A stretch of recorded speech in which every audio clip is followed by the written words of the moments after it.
दोस्तों संडे का दिन है और आप अभी अभी शुरू हुए आईपीएल मैचेस का लुत्फ उठा रहे अपने परिवार के साथ। और अचानक से आपकी नजर जाती है मोबाइल पर और जैसे ही आप मोबाइल खोलते हैं वहां आपको एक वीडियो नजर आता है जहां पर एक ढेर सारे लोग एक स्टूडियो में घुसकर स्टूडियो में तोड़ फोड़ मचा रहे हैं। अब आपके साथ और भी कई लोगों ने इस वीडियो को देखा और जैसे ये वीडियो वायरल हुआ पूरे महाराष्ट्र की सियासत में आग लग गया। इसका कारण था जाने माने कॉमेडियन है कुणाल कामरा। अक्सर आप उनके कॉमेडी देखते रहते होंगे। बीजेपी के नेताओं पर अक्सर सटार और कटाक्ष करते रहते हैं। उन्होंने इस बार महाराष्ट्र के डिप्टी सीएम एकनाथ शिंदे पर कुछ ऐसी बातें कही जिसे एकनाथ शिंदे के शिवसेना के जो कार्यकर्ता हैं उन पर नागवार गुजरी और उन्होंने यहाँ पहुंचकर हंगामा मचा दिया। जी हाँ दोस्तों, क्या पूरा मामला वो तो बताऊंगा ही, साथ ही साथ अब रिएक्शन भी आने लगे हैं नेताओं के। क्या कह रहे हैं नेता वो भी आपको बताऊंगा। नमस्कार दोस्तों, मेरा नाम है मनीष कुमार सिंह और आप देख रहे हैं 4 PM महाराष्ट्र। दोस्तों महाराष्ट्र में अक्सर हमने देखा है कि पिछले कुछ दिनों से लगातार जिस तरह से सियासत चल रही है, नेताओं के साथ साथ कार्यकर्ता भी इन दिनों काफी ज्यादा अग्रेसिव नजर आ रहे हैं। आप पहले देखिए जिस तरह से औरंगजेब को लेकर के जो मामला गरमाया था महाराष्ट्र की सियासत में, किस तरीके से नफरती भाषण दिए गए, नफरती बोल बोले गए। और उसके बाद अब खार में जो स्टूडियो है वहां पर जाने माने कॉमेडियन है कुणाल कामरा, उन्होंने महाराष्ट्र के डिप्टी सीएम एकनाथ शिंदे का नाम नहीं लिया उन्होंने, लेकिन जिस तरीके से अपने कॉमेडी को उन्होंने प्रेजेंट किया है उसके बाद एकनाथ शिंदे की पार्टी के शिवसेना एकनाथ शिंदे की, उन्हें कार्यकर्ता भड़क गए। उन्होंने स्टूडियो में पहुंचकर तोड़फोड़ की और अपनी नाराजगी जाहिर की। अब मामला इतना बढ़ चुका है कि पुलिस ने भी करीब 40 लोगों के खिलाफ मामला दर्ज करके अब मामले की जांच शुरू कर दी है। कुणाल कामरा अक्सर अपने कॉमेडी के जरिए विवादों में रहते हैं और हमेशा ऐसी बातें बोलते हैं जो नागवार गुजरती हैं नेताओं को। और इस बार उन्होंने उन्हीं शब्दों का इस्तेमाल किया जो अक्सर उद्धव ठाकरे की शिवसेना जो है वो इस्तेमाल करती है। जो गद्दार शब्द है उसका इस्तेमाल जो उद्धव ठाकरे की पार्टी के नेता करते हैं और उसी शब्द को लेकर के कुणाल कामरा ने जो है वो मजाकिया अंदाज में बहुत सारी चीजें कही जो नागवार गुजरा कार्यकर्ताओं को। इतना ही नहीं दोस्तों, दिल तो पागल एक फिल्म आई थी, उसका एक गाना है, उस गाने को कुणाल कामरा ने अपने हिसाब से रिराइट किया है और एकनाथ शिंदे का बिना नाम लिए जिस तरीके से उन्होंने गा करके उस कॉमेडी को प्रेजेंट किया, उसके बाद ये हंगामा मच गया। और तो और जो कार्यकर्ता हैं उन्होंने जिस तरीके से तोड़फोड़ की उसके बाद अब तमाम नेताओं के बयान सामने आने लगे हैं। देवेंद्र फडणवीस ने भी साफ कहा, पहले भी कह चुके हैं वो कि बोलने की आजादी है लेकिन थोड़ा लिमिट में रह करके, ताकि जो चीजें हैं वो लॉ एंड ऑर्डर, वो चीजें जो है वो असर उन पर ना पड़े। जिस प्रकार से स्टैंड अप कॉमेडियन कामरा इन्होंने एक गीत के माध्यम से महाराष्ट्र के पूर्व मुख्यमंत्री और विद्यमान उप मुख्यमंत्री श्री एकनाथ शिंदे जी को अपमानित करने का प्रयास किया है, ये गलत है। हम इसकी निंदा करते हैं। ऐसी चीज़ों को सहन नहीं किया जा सकता।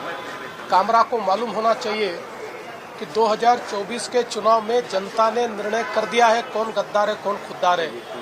और स्वर्गीय शिवसेना प्रमुख हिंदू हृदय सम्राट बाला साहब ठाकरे जी की विरासत ये शिंदे जी के पास है, इस पर जनता की मोहर लगी है। तो कोई स्टैंड अप कॉमेडियन खड़ा रहकर इस प्रकार से उनको गद्दार नहीं कह सकता।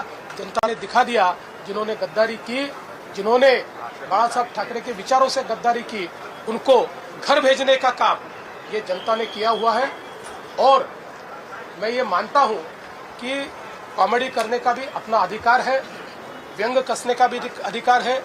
हमारे ऊपर भी चाहे जितना व्यंग कसिए, इसमें कोई किसी को दर्द नहीं है।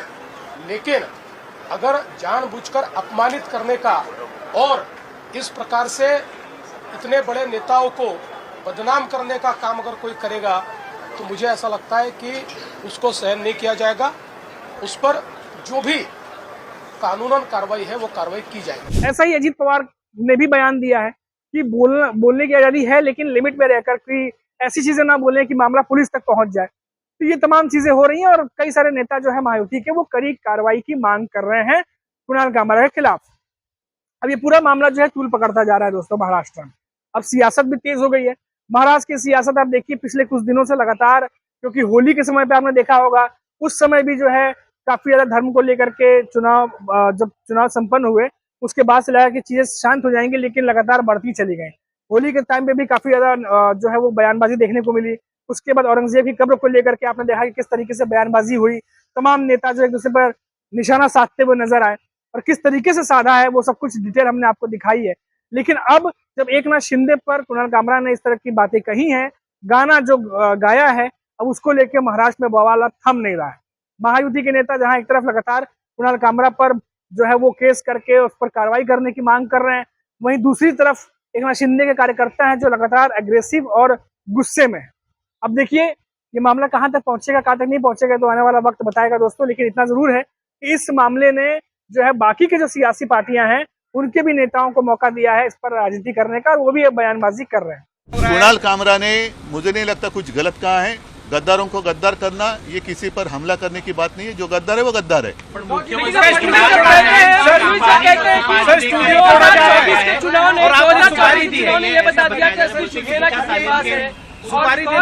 वो छोड़ो, वो नहीं, वो पूरा गाना आप सुन लो, चाहिए तो आपके पास होगा तो बजा कर दिखाओ। उसी गाने का जो अर्थ है वही तो है। मैंने ट्वीट किया है कल, कुणाल की कमाल है।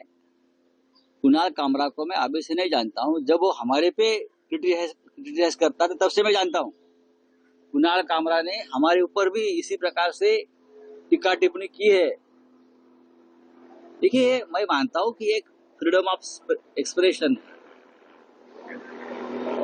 अगर व्यक्तिगत तौर पर टीका नहीं की है तो टीका को स्वीकार करना चाहिए। व्यक्तिगत तौर पर, पर्सनल लेवल, अगर आप राजनीतिक किसी विचारधारा पर क्रिटिसाइज करते हो तो आपको स्वीकार करना चाहिए। यही देश का लोकतंत्र की एक हमारी ब्यूटी है। कुणाल कामरा का ऑफिस तोड़ दिया, उसका स्टूडियो तोड़ दिया, ये गुंडागर्दी है। ये जिस तरीके से डरा रहे हैं, धमका रहे हैं, एक जोक पे जहां पे एकनाथ शिंदे का नाम भी नहीं लिया था। जो समझदार हैं वो समझ गए होंगे। अगर आपको आपत्ति थी आप एफआईआर दर्ज कर दीजिए। अगर आपको आपत्ति थी, कानून का जो प्रक्रिया है उसका इस्तेमाल करिए। ये जो तोड़फोड़ कर रहे हैं, दिखा रहे हैं, कहीं ना कहीं वो उनको चुभा है।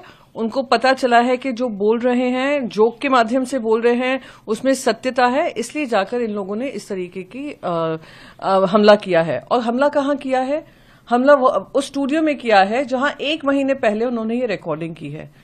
जान माल का नुकसान करना ये कहां तक लाजमी है? ये लोग सरकार में हैं, ये लोग महाराष्ट्र की सरकार चला रहे हैं। ऐसे ही इन्होंने नागपुर में आग लगाई, अब मुंबई में आग लगाने पे लगे हुए हैं। तो किस तरीके का इंटॉलरेंस है? If you don't like something तो आप पुलिस कंप्लेन करिए, पर इस तरीके का बिहेवियर करेंगे। I think people of Mumbai are watching और महाराष्ट्र देख रहा है कि किस तरीके से कानून व्यवस्था को अपने हाथ में लेकर ये गुंडाई पर उतर आए हैं।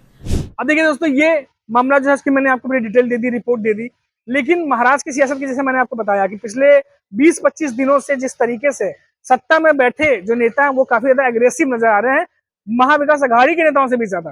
विधानसभा में हमने देखा कि बजट सत्र जब चल रहा था उस समय भी, चाहे वो नीतीश राणे हो, चाहे वो एकनाथ शिंदे हो, चाहे वो देवेंद्र फडणवीस हो, सभी नेता बहुत ज्यादा एग्रेसिव नजर आए। और जिस तरीके से औरंगजेब को लेकर मामला चला, औरंगजेब की कब्र रहेगी या नहीं रहेगी उस पर मामला चला, नागपुर में जो हिंसा हुई उसको लेकर के जिस तरीके से बयान आए, कुल मिलाकर ये था कि कार्रवाई की मांग जो है की जा रही थी। और लगातार जो नेता हैं महायुति के वो कहते रहे कि दोषियों को बख्शा नहीं जाएगा।